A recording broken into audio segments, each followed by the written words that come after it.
Hello everybody, welcome back. I've got another quick Everquest video for you here. This time we are going to be talking about the Aegis of life, or is it Aegis? Aegis of life. um, so this is a quest that I've done on pretty much every TLP that I've played, and it sucks. It's definitely the worst quest I've probably ever done. But the item is really good. In classic, in my opinion, you really need to be prioritizing disease resistance, really on probably every character. But obviously, I'm playing a cleric. I always play a cleric on these TLPs, so I really stack the disease resist, and getting 25 on one item is really good. The Stein of Magok is another really good item for that. The reason why I say that is because, in my opinion, the two hardest fights in Classic, and again, we're talking TLPs, and we are currently, or I'm playing on the Oakwind server, and this is Classic for another week and a half or something like that. But anyways, the two hardest fights, I should say, in Classic are the Bee, in my opinion, and Dracolich. And both of those have a really nasty AoE disease. I guess disease AoE, right? And so I really like to stack up the disease resist. I've got, actually have two of these Earring of Disease Reflection as well. So these are like 5 disease resist. Super easy. You can get that out of Najena or Nahena. I don't know how to say the name of that zone, but those come out of there. Very common drop off of, I can't remember her name. Yeah, I'm drawing a blank on her, but anyways, this is more about the Aegis of life, right? So let's talk a little bit more about it. So again, I play a cleric or paladin can use this. Wisdom 10, disease 25. So again, just amazing. The other kind of crazy thing about this is it can go in your back slot, and that's where I always put it. I always put it in the back. Which frees up your shield slot for the Aegis of Wind, which is the best shield in Classic. So that's my recommendation anyway. So let's actually get into the quest a little bit. I'm going to swap over to one of my other characters who's actually already out in South Karana.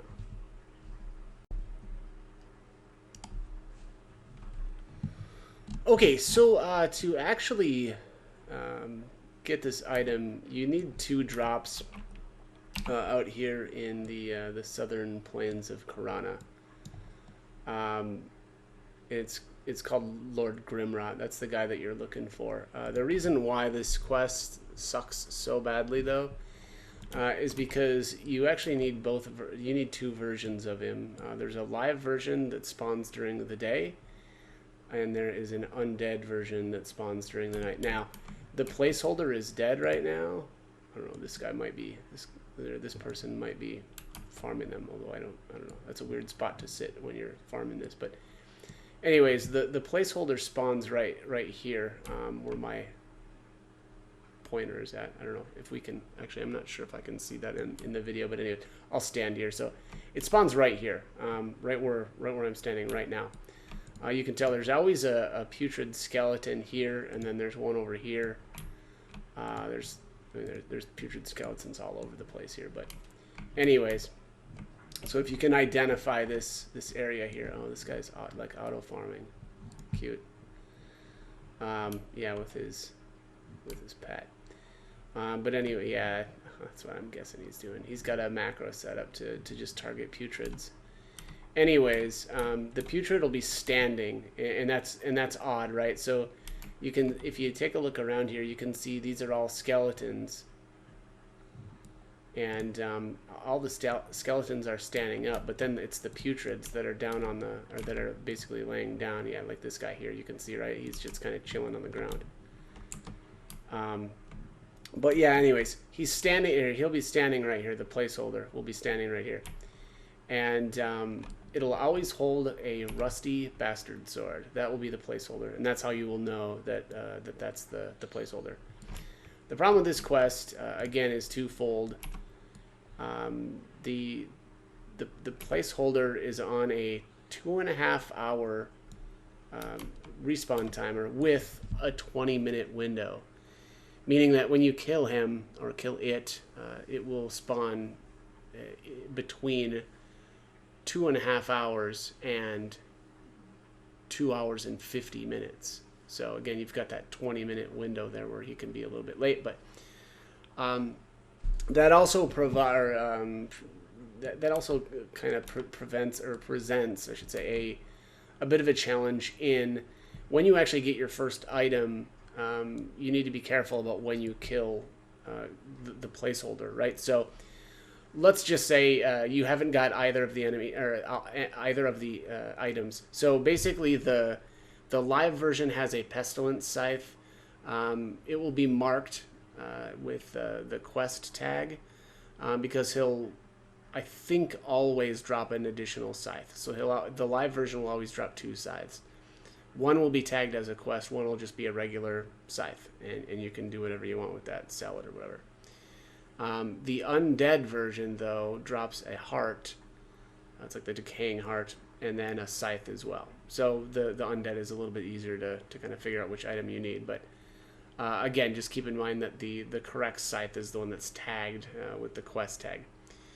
And I think it might have 1 charge of some spell. I can't remember off the top of my head.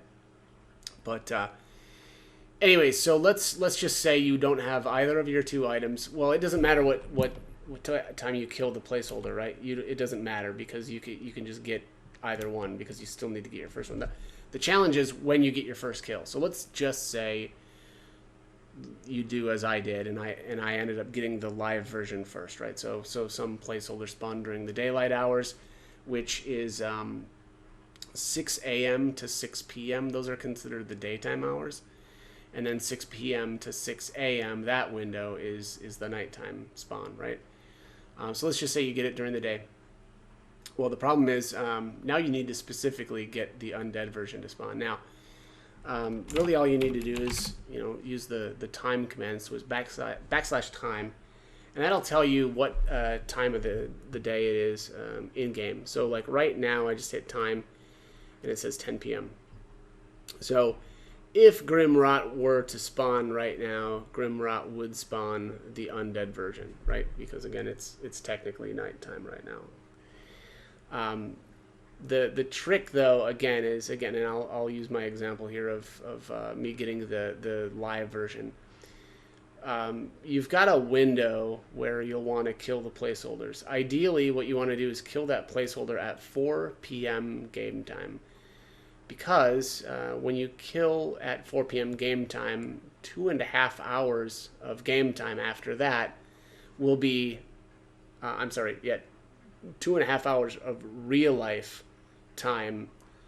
You'll be in the correct window. So at the 2.5 hour mark, it will actually end up being 6 o'clock in game, right? So again, if you kill the placeholder at 4 o'clock p.m., the 2.5 hours of real life time will end up being 6 p.m. game time. So keep that in mind. The other kind of trick about that too is that if you're blasting these placeholders down back to back, again, we'll just use that example, right? I spawn him I kill the placeholder at 4 o'clock p.m. It should spawn around 6 o'clock p.m. Game time. And what you'll usually be able to do is kill about 3 placeholders before you need to reset his spawn. Meaning that if you just keep getting placeholders back to back, by the time you kill your 3rd one, it'll be pretty close to the end of that nighttime cycle when you kill the following placeholder. And so really what you want to do is make sure that you're killing the placeholder anytime between 4 o'clock p.m. and we'll just say 2 o'clock a.m. You don't really want to go much later than that, right? Because of that window, the window can throw you off, and you can, if you kill him too late, early, maybe in the morning. I'm not sure how you want to say that. I guess it is too late in the morning. Yeah, that sounds weird, but I don't know if a better way to state that. But At that point, when you kill that placeholder, it could end up spawning past 6 a.m., meaning it will be spawning in the day again. So again, you just have to be really careful about that. Now, if you want to try, let's say that you get the undead version instead, you'll probably want to start killing your placeholders at 4 o'clock a.m., right? Because 2.5 hours of real life time after that will end up with a 6 a.m. Placeholder spawn. So again, that's the tricky part about Grimrot. You know, it's crazy because the timer or the placeholder is on such a long respawn. It's an absolute nightmare. This camp is now so I basically got the shield, or I got my shield on week 1 or so. Yeah, it was like just a little bit over the first week.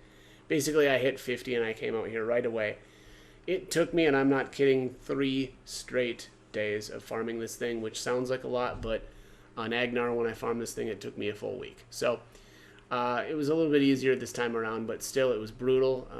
You know, doing the sleeping for 2.5 hours at a time at night, setting an alarm, you know, waking up.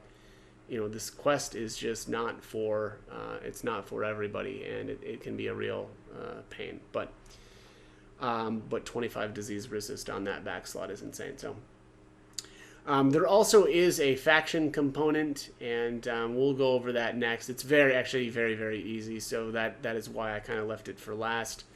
Getting Grimrot himself is the real problem. Now, as far as levels as well, I mean, I did this at 50. I don't even bother doing this at the lower levels, and I usually have my mage out here to help out. The live version, I vaguely remember being very MR, or having high MR, meaning I think I always had a hard time nuking him. So, and cleric melee is not so great. So, you know, grab yourself a friend. Now, actually, the last thing I do want to talk about though is holding the placeholder so that you're killing it at the right time. I almost forgot about that, but. Again, you know, the problem gets to be if you kill about 3 of the placeholders and you've got them on the right, you know, timing. The problem is that kind of like that 4th time that you get the repop, you'll want to hold the spawn. Now I'm playing on Oakwind, and Oakwind is the first server that I know of that uses the FTE and encounter locking. That kind of works to your advantage when you're trying to hold the placeholder, right? When you don't want to kill it. And you want it to get killed at the right time.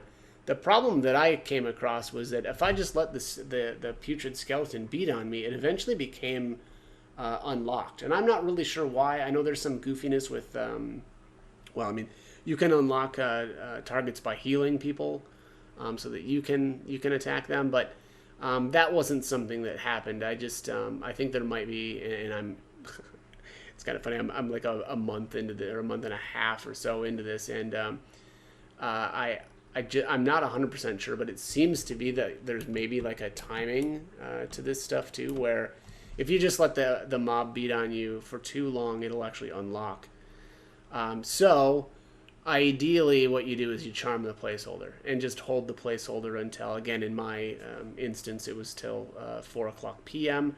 Then I broke charm and then killed the putrid. So, however you want to do that, you know, is up to you. But I found that the easiest way was to just charm.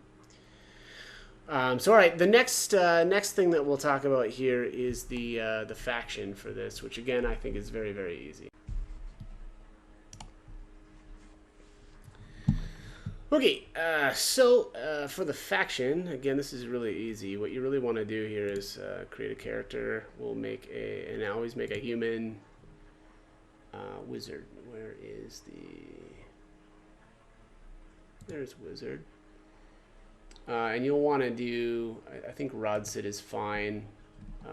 What are some of the other ones? Because you want to start in South Kinos. I guess Soul Row is okay. You don't want to do Mythmar. Bertagnox. Yeah, you don't want to do some of this stuff. Yeah, you don't want to do Bertoxilus either. You don't want to start in the Aqueducts. Rodsid's probably the best way to go. And I'm just going to make a random name, right? This is going to be a a throwaway character. So let's enter, and we'll get this started. So it's really important here. What we're going to be doing is we'll be killing the Kalindi fish. I think the Kalindi fish are actually used for the Stein of Magog quest as well. So yeah, kind of a coincidence there that I was talking about the Stein earlier, but I'm not going to bother doing anything with the handing in the tunic, right? We don't need to worry about that. So basically, we're just going to head out here. We're going to head to the UFO, is what I think it's generally, called. Oh, that's in the other. It's in the other part of the zone. Okay. Huh. Didn't remember that, but.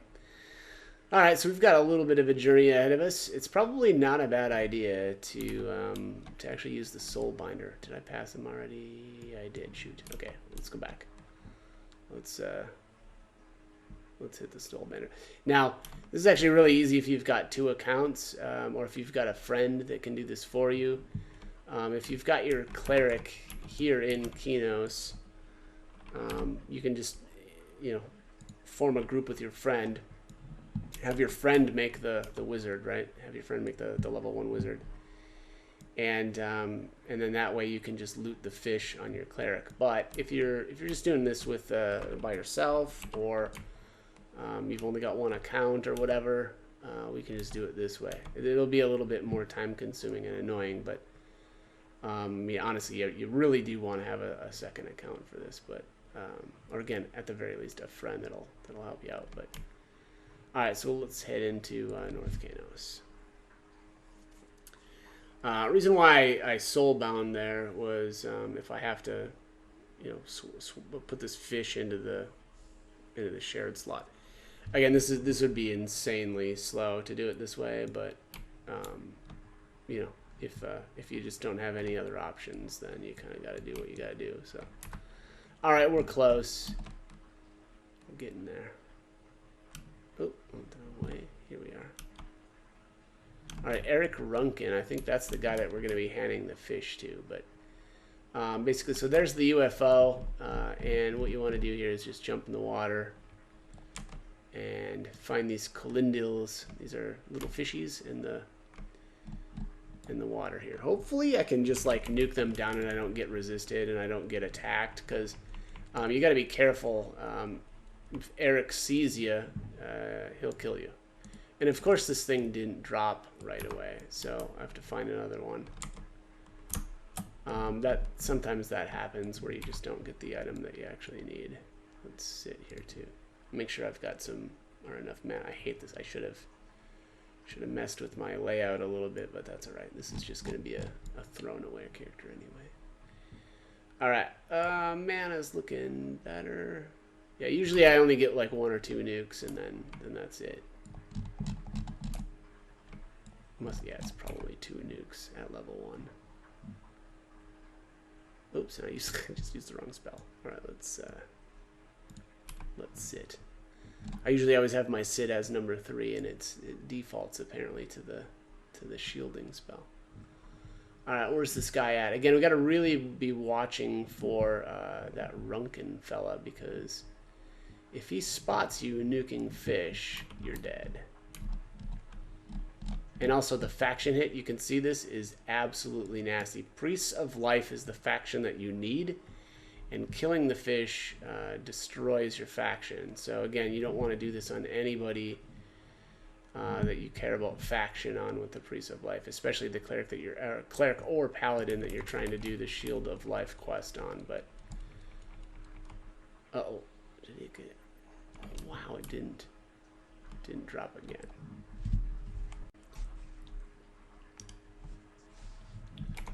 All right, trying this again. Bam, there it is, finally, a Kolindil. All right, lore no trade quest. There it is, heirloom tag. Again, I'm playing on Oakwind, and basically everything is heirloom. So, what you can do, again, if you only have 1 account or you have no friends, what you can do is loot these things on your wizard, and then bring them to the bring them to your bank, put it in your shared bank slot, take it out, and then you know, hand it in on your cleric. Not the best way to do that.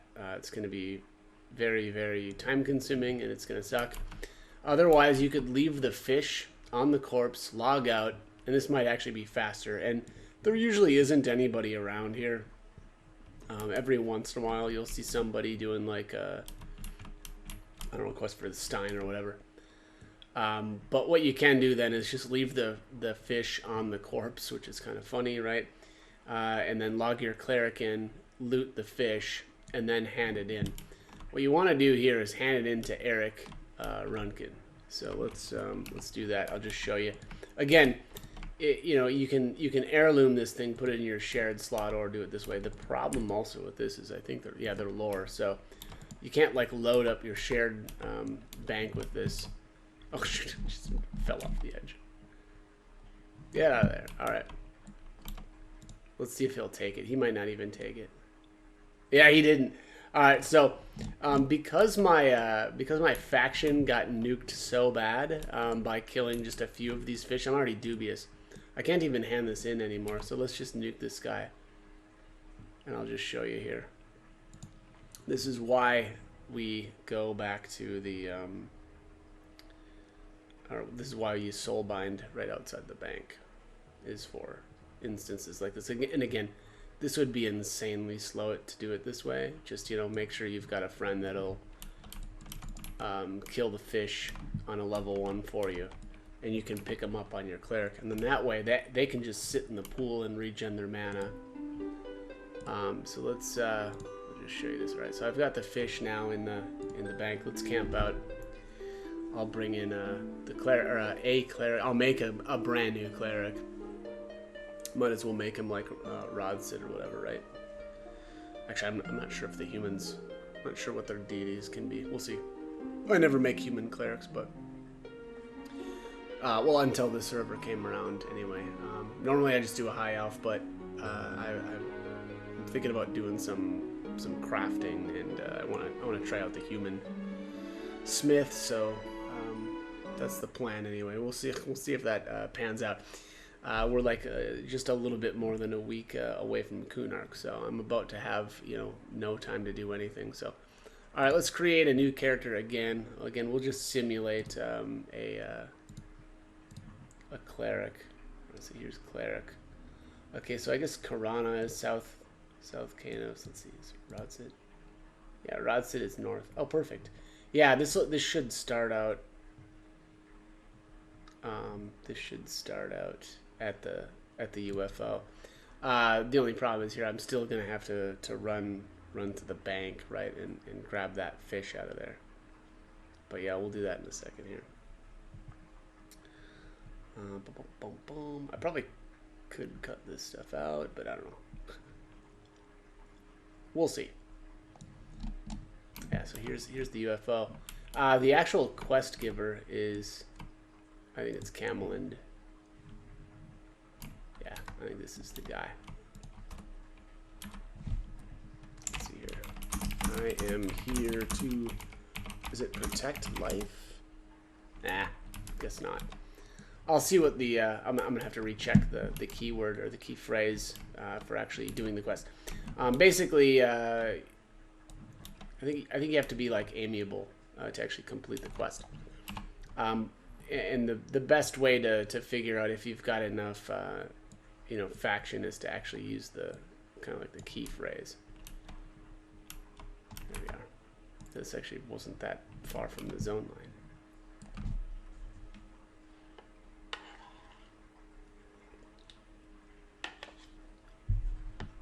All right, South Campus. Let's do it.